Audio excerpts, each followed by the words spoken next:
नमस्कार traders. Index P open बघणार आहे 23 जानेवारीसाठी.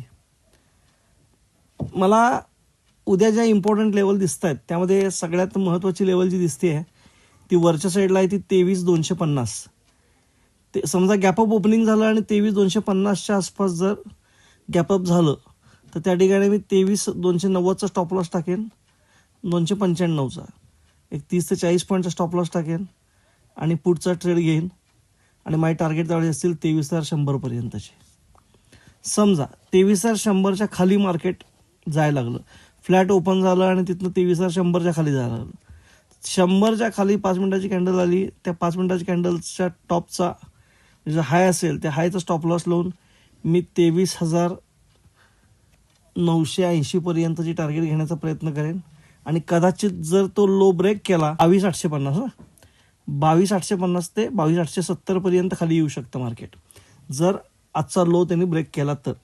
त्यामुळं उद्यासाठी जी फ्लिप लेवल आहे, की लेवल आहे, ती माझ्या दृष्टिकोनातनं 23,100 आहे. 23,100च्या वर जोपर्यंत मार्केट आहे टिकून राहील तोपर्यंत मी कॉल साईडलाच राहणार. 23,100 जर ब्रेकडाऊन मिळाला तर मग मी पुट साईडचा विचार करणार. सगळ्यात महत्त्वाचं म्हणजे जर फ्लॅट ओपन झालं, समजा 23,100ची इथे एखादी ग्रीन कॅन्डल बनवली तर त्या ग्रीन कॅन्डलच्या लोचा स्टॉप लॉस घेणार, 23,250 पर्यंतचं टार्गेट घेण्याचा प्रयत्न करणार. आणि गॅपडाऊनच झालं एकदम, समजा 22,980च्या आसपास, तर तिथं जर एखादी ग्रीन कॅन्डल पहिल्याच 5 मिनिटात मिळाली तर त्याच्या लोचा स्टॉप लॉस लावणार, 23,100 पर्यंतची टार्गेट घेण्याचा प्रयत्न करणार. उद्यासुद्धा मार्केट व्होलाटाईल होण्याची दाट शक्यता आहे आणि जर झालं नाही तर मग वन वे रॅली देण्याची शक्यता, दोनच शक्यता आहेत. एकतर खूप व्होलाटाईल होईल किंवा वन वे रॅली देईल असं मला वाटतंय. त्यातून मार्केट आहे ते डिसाईड करणार आहेत. आपण फक्त ॲनालिसिस करू शकतो. सद्यस्थितीला माझ्या दृष्टिकोनातनं 23,100 ही एकमेव इम्पॉर्टंट लेवल आहे, त्याच्यावर माझं लक्ष केंद्रित असणार आहे. आता आपण बघूया बँक निफ्टी. बँक निफ्टीची महत्त्वाची लेवल जी सपोर्टची आहे ती 27,900. बँक निफ्टीचा शक्यतो इंट्राडेचा ट्रेड न घेता थोडा पोझिशनल ट्रेड घेण्याचा विचार मी करतोय, कारण आज बँक निफ्टीनं जो गॅप होता तो गॅप पूर्ण भरून काढला आणि 27,900 ही जी लेवल आहे ही स्ट्रॉंग सपोर्ट म्हणून आता अस्तित्वात आलेली आहे या ठिकाणी. आणि मार्केट आज साधारण इथनं चांगलं वर गेलं 28,760 पर्यंत. माझ्या दृष्टीनं चांगली मार्केट कधी असेल, उद्या समजा मार्केट 28,500च्या आसपास मिळालं आणि तिथे एखादी मला ग्रीन कॅन्डल मिळाली एक 3 मिनिटाची 5 मिनिटाची जरा स्ट्रॉंग चांगली, तर त्या ग्रीन कॅन्डलच्या लोचा स्टॉप लॉस टाकून मी त्या ठिकाणी बाय करेन. म्हणजे 28,500च्या आसपास जर मार्केट खाली आलं तर मला बाईंगला चान्स चांगला आहे.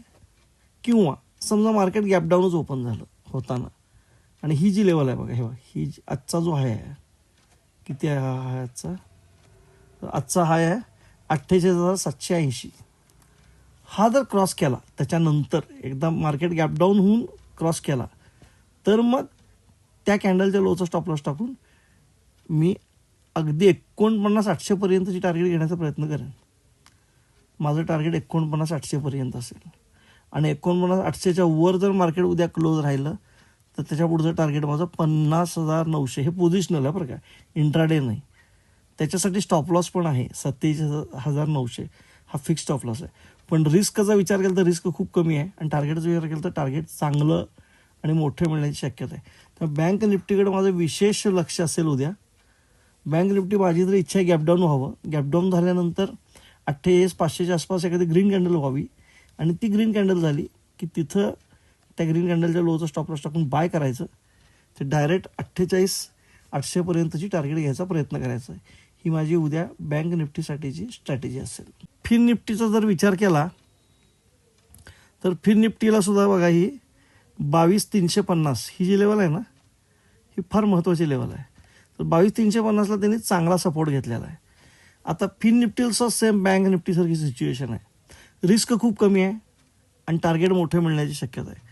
जर समजा मार्केट गॅपडाऊन झालं 22,600 पर्यंत खाली, म्हणजे 50 पॉईंट 60 पॉईंट गॅपडाऊन झालं तर ती मला बाईंगची संधी समजेन मी आणि 22,600ला बाय करेन जर ग्रीन कॅन्डल तिथे मिळाली तर. म्हणजे रिव्हर्स कॅन्डल उगीच गॅप डाऊन झालं आणि खालीच चाललंय मार्केट, मी बाय करत बसणार नाही.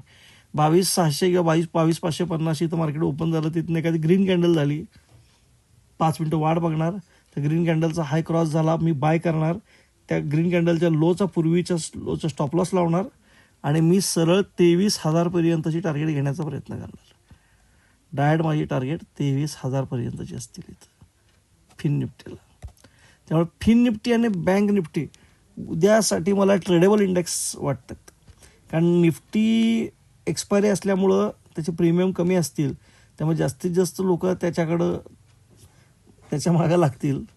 आणि बँक निफ्टी आणि फिन निफ्टीची प्रीमियम जास्त असल्यामुळं त्याच्या मागं लोक धावणार नाहीत आणि तिथंच उद्या गेम होईल आणि मार्केट वर जाईल असं मला वाटतं. त्यामुळे उद्या ट्रेडेबल इंडेक्स मी तरी बँक निफ्टी आणि फिन निफ्टीकडे जास्त बघण्याची शक्यता आहे. अजून एक सूचना, मी सेबी रजिस्टर्ड ॲनालिस्ट नाही. हा व्हिडिओ मी फक्त एज्युकेशनल पर्पजसाठी बनवलेला आहे. आपण जर हा व्हिडिओ बघून एखादा ट्रेड घेतला आणि त्यात आपल्याला फायदा किंवा नुकसान झाले तर त्याला मी किंवा माझं चॅनल अजिबात जबाबदार असणार नाही. आपण आपली सतत विवेकबुद्धी वापरावी किंवा आपल्या फायनान्शियल कन्सल्टंटशी संपर्क साधावा आणि मगच ट्रेड घ्यावा ही विनंती. धन्यवाद.